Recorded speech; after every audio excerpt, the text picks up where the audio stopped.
I'm Kirsten, and that's my business partner, Jeannie, with Six Figure Business Coaching. We help our client with video marketing and outsourcing overseas. So, Jeannie, would you like to introduce us to our guest? I would. I'm so excited. My friend and amazing marketer, Shauna Lee, is here with SLA Marketing Confidence. She's an advocate for making a positive impact in the world. She uses her skills to create a space where ambitious women feel comfortable, confident, leading authentically and inspiring ripples in their community. She uses custom organic content marketing, and she helps female service-based entrepreneurs to attract aligned clients who are ready and excited to invest. She does this by digging deep into their purpose, asking tough questions, and leveraging their unique personal brand. Psychology-based, goal-oriented, and people-focused, Shauna believes that marketing confidence makes a difference and that it not only has to convert, but it has to feel good too. Can totally relate to that. So welcome, Shauna. We're thrilled to have you. I'm excited to be here. Wonderful. What's psychology-based? I'm just going to jump in. What do you mean by psychology-based content? What you said? I heard that. Yeah. Psychology-based, goal-oriented, and people-focused. Yeah. Tell us about that. That's a great question. And it's also a place where I can totally geek out. So my primary study as I went through post-secondary education was indeed in psychology. And I am all about the human condition, sensation and perception, and how we receive information, process information, and then of course act on it. These things are really important when it comes to our marketing, as you can imagine. Everything from the copywriting that you use in all of the different spaces to legitimately like how you show up. We were actually at this, just your body language, what you do, how you're responding to something, and then how that is equally being received. And so like all these things matter a whole lot in your marketing. But on the big picture, the human condition, the humans, the people behind the business, we matter too. So I also step into the space of habit formation. And what does this look like from a psychological perspective when it comes to showing up for your business every day? We're often told, just show up, as though that's just going to make it happen, make your business grow. That's not the case. There's some strategies behind it that require habits to function consistently. And so you can, there are a lot of different dynamics when it comes to the psychology part of it. And it's both ways. It's from you as a business owner and marketer, and then of course your clients and their purchase power, their client map, that sort of thing. I've lost that word, but how they buy from you. When you think about what you do with writing copy or helping people write copy or content, how do you apply that? So actually, I'm going to play devil's advocate with you slightly, and I'm going to argue that every piece of content that you create should have an element of copywriting in it, should have that copy. For anybody who doesn't know, content is anything that can be consumed by an audience. Copywriting are words that get people to take action. And so you want your content that you're producing to also invoke action, to also get people to go, oh, you know what? I want to read more. I want to follow you. I want to dive deeper into your world. Kirsten always said if she could have a superpower, it would be copywriting, because it is so important. And I feel like because we've all spent so much time online and we read so much quickly and see so much content, that it's even more important now that you're catching people's attention. Absolutely. And it should be woven into all of your marketing.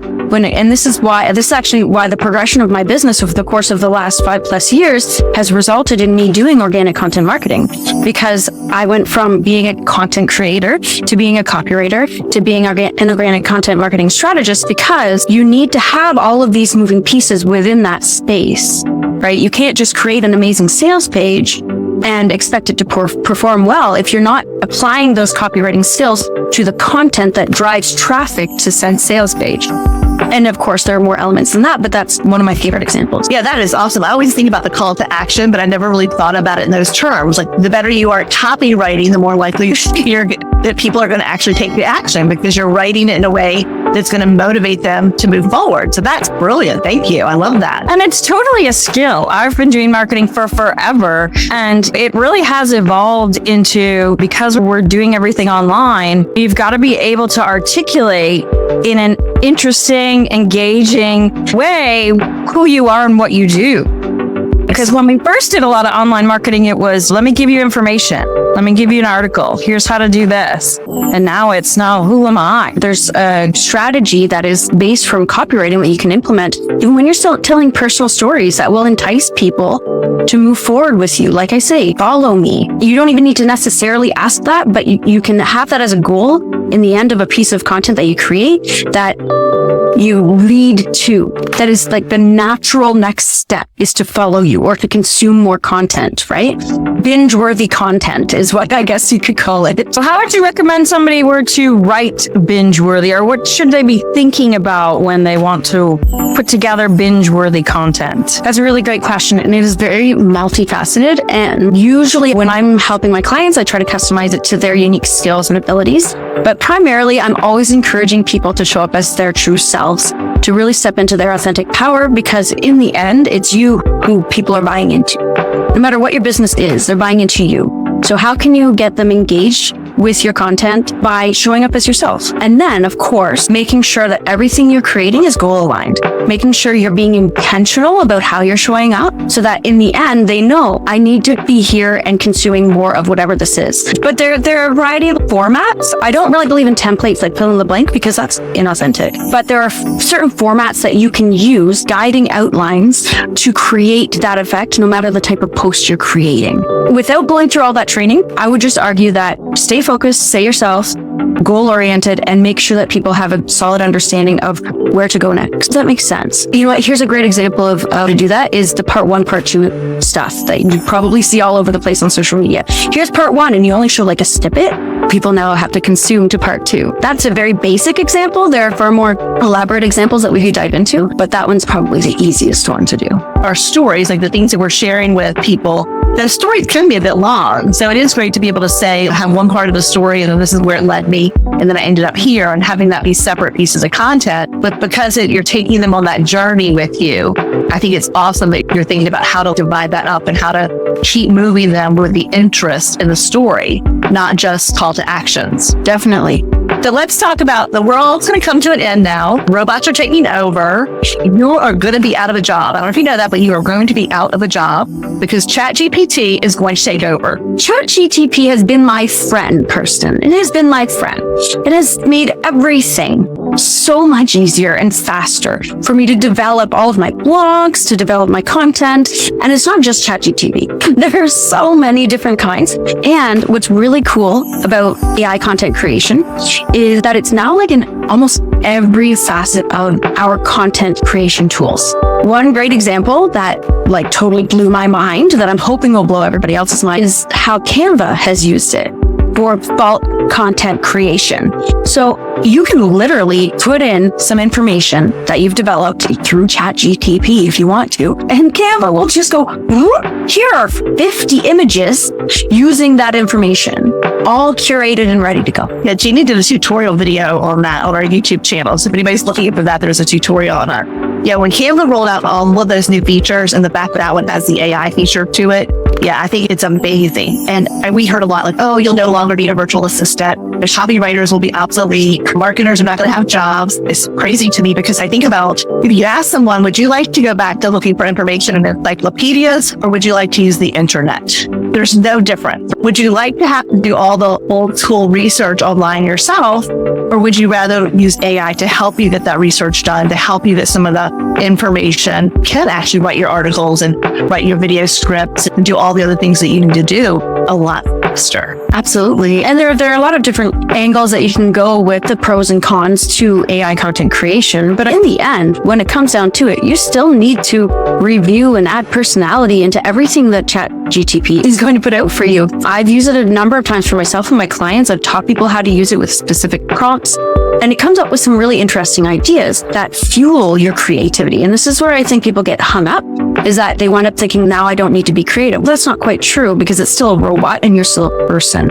And so as you're going through it, you're reading through whatever it's come up with, you're going, oh, but let's see what happens if we turn this around. And it would not have thought of that because it doesn't indeed have a brain. It's based on algorithms, right? So when we can approach it with our own unique perspectives, with our own true creativity, it can spark us to like almost take creativity to the next level, which is fun and adventurous. 1000% agree. And it's like any other rabbit hole you can go down in technology, but it's learning how to prompt those prompts, asking the question, and then realizing what they come back with. You can keep digging deeper and deeper until you get something that is really unique to you. And then you can add like stories about your clients and there are anecdotes to your life. And I feel like it does make us exponentially more creative. One of the things we use it for is I might want to do a video on outsourcing. So I can ask ChatGPT to write me 10 video titles for outsourcing. And it just pops up those 10 titles. I probably won't use any of them exactly the way they are, but now I'm picking and choosing and pulling words that maybe I wouldn't have used, but that's a brilliant word, or I'm pulling some of those words to use on the thumbnail. So it does, it gives you other ideas. Wow, I would have never thought about taking the conversation about outsourcing in that direction, but it's brilliant. And I want to say blah, blah, blah, blah, blah, because it sparked the ideas of creativity. So I agree. It's definitely going to make those of us who want to be creative more creative. And it frees up time. So I find that with the more time you have, where do you get most creative? Maybe you've been having to cut your showers in half. No, you don't have to. You can have your shower and all those brilliant ideas can come to you. Or in my case, I go for walks. I go for nature walks every morning because I know that I can complete my stuff a lot faster with the help of these tools. Yeah, and that's what they are. They're just tools. Like the internet is a tool, a book can be a tool. They're just tools. Absolutely. Yeah, and I think of it as if I were going to write a blog post, for example, or do a video, the top 5 ways to do something, I would do a Google search and look for what other people had done. So it's doing all that for you in one place. So you don't have to go out and say, oh, I liked a little bit of that, a little bit of that, a little bit of that. It pulls it all together for you. Kirsten gets really excited when you talk to her about ChatGPT or lights are. We started using AI, 3 or 4 years ago? AI has been around for a long time.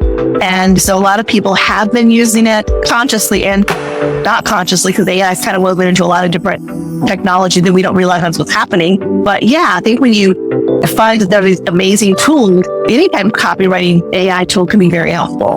And I think, Jeannie, we've probably tried about a half a dozen of them over the past 4 or 5 years. Yeah, and they were all a little bit different. And I feel like ChatGPT, just in my opinion, from what I've used it for, is the simplest. A lot of them have, if you want titles, you go here. If you want long form, you go here. That kind of thing. I think it's going to be fantastic. And so when you think about helping people with ideas around copywriting or content writing, and like you said, organically and being yourself, what would be some of the tips that you would give someone who, let's say they needed to write a blog post or a video script? What kind of tips would you give them to bring their own personality and their own thoughts to that? And then maybe a prompt that they could use if they need ChatGPT to help them get started. You need to remember it's chatting with a computer and it's remembering your conversation. My suggestion always, when you're just starting especially, is just introduce the computer to what you do, who you are, who your clients are, how you serve them, and have that conversation with them first. So they have a good understanding where your base is. And then you can prompt them with, I'd like to write a blog and I want it to address some of the main concerns that my ideal client has. You can say, list 10 concerns, their highest priority for my dream client, after having, of course, discussed that with the computer. And it will come and it will tell you literally a list of 10 main concerns, and you can prompt it further. What are some catchy, humorous, intelligent titles for said blog? You can keep it going with that. And it just gives you bursts of information that are amazing. So that's where I would start with regards to the prompts, just making sure that you remember it's a chat and you can carry on that conversation and of course categorize it in the left where you've got all the different chats. What's cool about that and what I do is I theme them so that I can go back to a chat and continue a conversation about, for me, X client, Y client. It's already got their fundamental information, so I can ask questions, which is really fun. And then I guess and then adding personality. So I actually wrote a blog about this with the support of AI, and it's really cool because really it's just about reviewing the content, checking for any errors, making sure that as you're saying, like I would say it out loud and add personal anecdotes, make sure that it rolls off the tongue properly, because we want to make sure that we're conversational in our content. Nobody wants to read a dictionary. Nobody wants to read an encyclopedia, like you say. So just making sure that the computer hasn't reverted back to that sort of higher level intellectual writing that nobody really wants to read, and reflecting on how do I want to receive this? If I were my ideal client, would this appeal to me, this type of language? Maybe use the content, but make sure that the language is true to you. One of the ways that I help my clients with that is through creating a brand messaging handbook. This allows them to have a better understanding of who they are as a business making sure that they understand their brand tone, making sure that they understand which words are appropriate for their brand tone. And we also, of course, walk through things like do's and don'ts. Maybe the AI has brought in a certain way of addressing a topic that like, whoa, that's a brand no-no for me. And if you have a brand messaging handbook, then you and anybody you outsource to will have a solid understanding of what that means and where to omit or at least paraphrase or reframe a certain thing that AI has given to you. Does that make sense? Yeah, absolutely. I think that we used to put together what we called a style guide, which would have everyone's text numbers and fonts. But now in Canva, they have Your brand hub, and within the brand hub, you can have different brand kits. So you could have a particular product or service that was a brand kit, and that would have all of its own imagery and things. And then you could have clients that had brand kits in there, and they could have all of their elements together. So yeah, it's really cool. Yeah, it was brand board. I feel like the brand kit and brand hub was a recent upgrade. It is. That was the upgrade. And it's so funny because with Canva, like we love Canva, and it's so exciting learning these new tools because I think for most of us, we've had those pieces. It's just a way to level up and put it in a better, organize it more, put it in one place. And that really can help if you have a team. So for us, our team has always had access to what we call our hub board, which actually carried everything in our style guide and everything else was in there. But now we can store it in Canva so it doesn't have to be on a Trello board, which is absolutely amazing as far as staying on brand with copy and with text. Quick question. I want to date myself.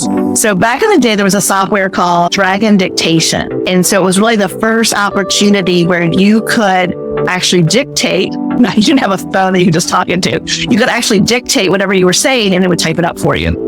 But when you first got it, you had full instructions on how to train your dragon. So you actually had to read stories that they gave you to your dragon because we all speak differently, different tones, different accents, all of those things. And so after you read all the stories to your dragon dictation, then it would ask you to put in words that were specific to your industry. So for me, it was mortgage-related terms. For our friend Michelle, it was law-related terms. And I feel like with ChatGPT, I think people don't realize that you can take your old content and upload it as examples of this is my writing style. This is how I sound when I'm writing something, and it will remember it. And so I think that, like your point of just spending time with it and doing those things and then saving it so that you are continuing to carry on this conversation with this bot that's getting to know you and your style more and more with each copy they write for you. Absolutely. That's a really great example of how to personalize it and get it a little bit more attuned to who you are. You're never going to completely eliminate the necessary human actionable part of it by reviewing it and checking for all sorts of errors that a bot will inevitably make.